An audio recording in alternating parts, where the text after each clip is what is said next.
ঈশ্বর কি সত্যি আছেন? যুক্তি, বিজ্ঞান ও দর্শনের আলোকে সত্য অনুসন্ধান। আপনি কি কখনো গভীরভাবে নিজেকে প্রশ্ন করেছেন, এই বিশাল মহাবিশ্ব, এই নিয়মিততা, এই জীবনের অর্থ সব কি কেবল দুর্ঘটনার ফল, নাকি এর পেছনে আছে কোনো সচেতন বুদ্ধিমত্তা, যাকে আমরা ঈশ্বর বলি? এই প্রশ্ন মানব ইতিহাসের সবচেয়ে পুরনো ও গভীর প্রশ্নগুলোর একটি।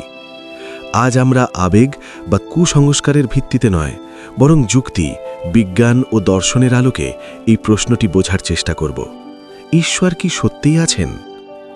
প্রথমেই বুঝতে হবে, এই প্রশ্নের উত্তর হ্যাঁ বা না বলেই শেষ হয়ে যায় না, বরং এটি আমাদের অস্তিত্ব, উদ্দেশ্য ও বাস্তবতা বোঝার পদ্ধতির সাথে গভীরভাবে যুক্ত। প্রথমে আসি যুক্তির আলোচনায়। দর্শনের ইতিহাসে সবচেয়ে প্রাচীন যুক্তিগুলোর একটি হল কারণ যুক্তি বা কসমোলজিক্যাল আর্গুমেন্ট।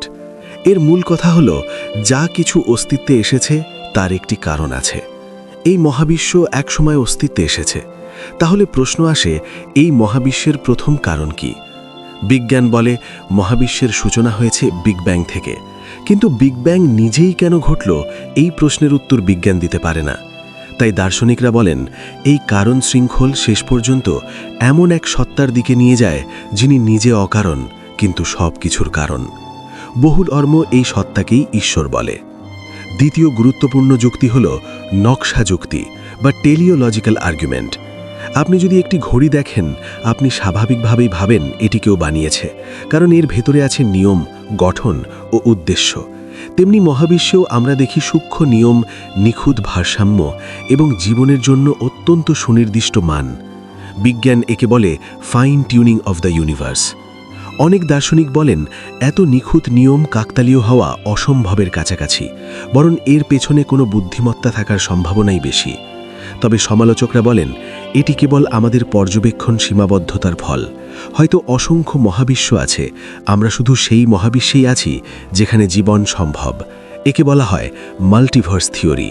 কিন্তু সমস্যা হলো, এই তত্ত্ব এখনও পরীক্ষাযোগ্য নয়, অর্থাৎ এটি বিজ্ঞানের নিশ্চিত সিদ্ধান্ত নয়, বরং একটি ব্যাখ্যামূলক অনুমান।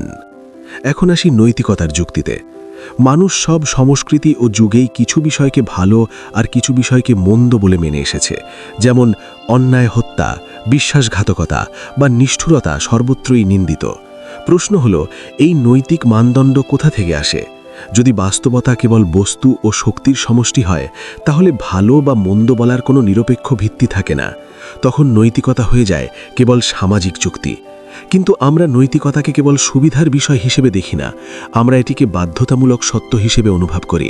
অনেক দার্শনিক বলেন, এই নৈতিক বাধ্যবাধকতার পেছনে কোনো উচ্চতর নৈতিক উৎস থাকা যুক্তিসঙ্গত। ধর্ম এই উৎসকেই ঈশ্বর বলে। এখন আসি বিজ্ঞানের আলোচনায়। অনেকে বলেন, বিজ্ঞান যত এগোয় ঈশ্বরের প্রয়োজন তত কমে।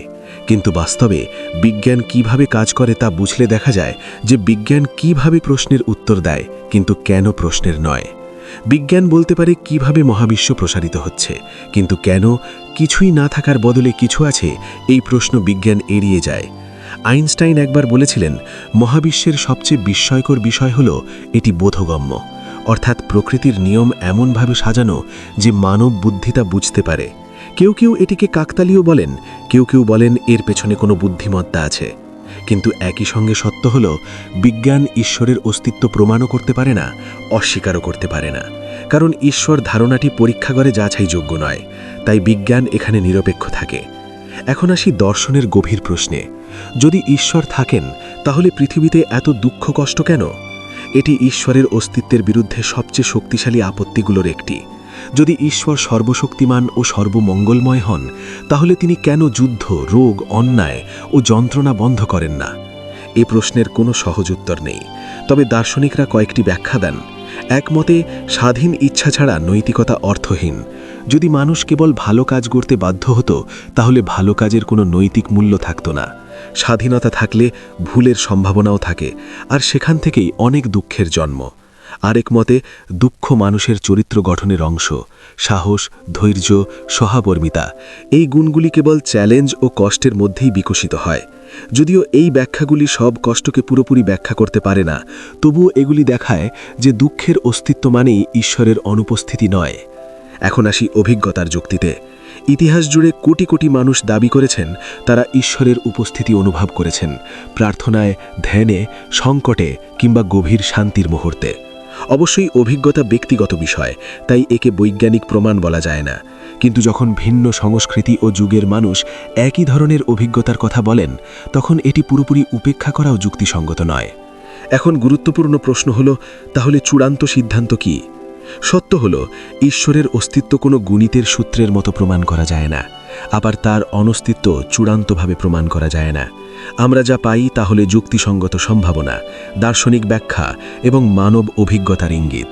কেউ ঈশ্বরে বিশ্বাস করেন যুক্তির ভিত্তিতে, কেউ করেন অভিজ্ঞতার ভিত্তিতে, কেউ করেন জীবনের অর্থ ও নৈতিকতার প্রয়োজন থেকে, আর কেউ বিশ্বাস করেন না কারণ তাদের কাছে প্রমাণ যথেষ্ট নয়। এখানে কোনো পক্ষকেই অযৌক্তিক বলা যায় না, যতক্ষণ না তারা চিন্তা ও অনুসন্ধানের পথ খোলা রাখেন। শেষে আপনাকে একটি গভীর প্রশ্ন রেখে যেতে চাই। আপনি কি ঈশ্বরকে খুঁজছেন প্রমাণের মাধ্যমে নাকি অর্থের মাধ্যমে? কারণ অনেক সময় সত্য কেবল জানা যায় না, অনুভব করা যায়। অডিওটি ভালো লাগলে লাইক করুন এবং কমেন্টে আপনার মতামত জানান পরবর্তী অডিও কোন টপিকের ওপর শুনতে চান। আর নতুন কিছু জানতে ভয়েস অফ ফিলসফি চ্যানেলটি সাবস্ক্রাইব করে আমাদের সাথে থাকুন। অডিওটি শেষ পর্যন্ত শোনার জন্য আপনাকে অসংখ্য ধন্যবাদ।